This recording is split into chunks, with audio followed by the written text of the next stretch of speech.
Salut tout le monde, ici Bruno Savard en affectation aujourd'hui et il y a de la neige présentement, malgré le fait qu'on soit très avancé dans le printemps. Voici ce qu'on surveille pour vous dans l'actualité aujourd'hui. D'abord, ce qu'a appris mon collègue Olivier Lemieux concernant la desserte des banlieues. Québec s'apprête à l'annoncer, on attend après la pandémie pour le faire, mais on a une bonne idée de ce qui sera fait. 100 kilomètres de voies dédiées, de voies réservées pour le transport en commun et le covoiturage.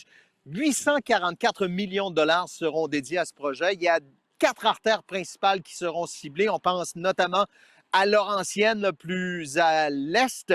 Si on s'amène plus à l'ouest, bien sûr, Henri IV.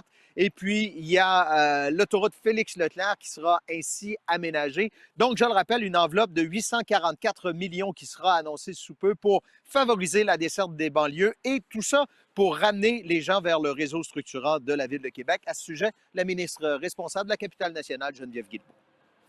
On a un très, très, très beau projet à proposer aux gens de la capitale nationale. Dès qu'on va pouvoir, sachez bien là, qu'on a tous très hâte, moi la première, de venir annoncer ça.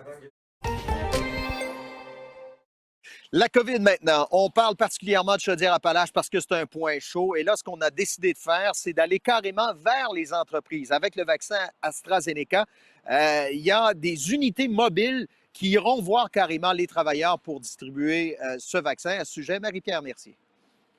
Des équipes mobiles du CIS de Chaudière-Appalaches vont vacciner dans une soixantaine d'entreprises de la région au cours des prochains jours. Et on commence avec des entreprises agroalimentaires qui sont considérées comme prioritaires par le gouvernement. On a commencé aujourd'hui chez Excel d'Or dans Saint-Anselme.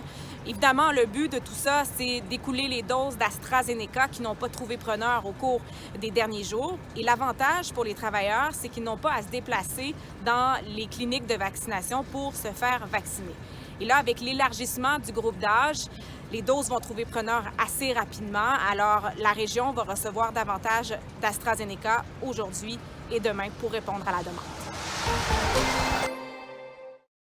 On continue à Chaudière-Appalaches pour vous parler d'une confusion ce matin au centre de vaccination du centre de foire de Lévis, alors qu'il y a des gens qui se sont présentés sur place pour le sans rendez-vous et à qui on a donné le fameux coupon. Or, il fallait prendre rendez-vous aujourd'hui. Il y a eu confusion. Il y a un employé là, qui n'était pas au fait de cette nuance. Donc, des gens qui pensaient repartir bredouille. Or, bon, les gens à qui on a donné des coupons, on a pu quand même leur donner leur rendez-vous pour aujourd'hui. Mais sachez que c'était plein en mi-journée. Et demain, on va reprendre le sans rendez-vous pour l'AstraZeneca pour les 45 ans et plus.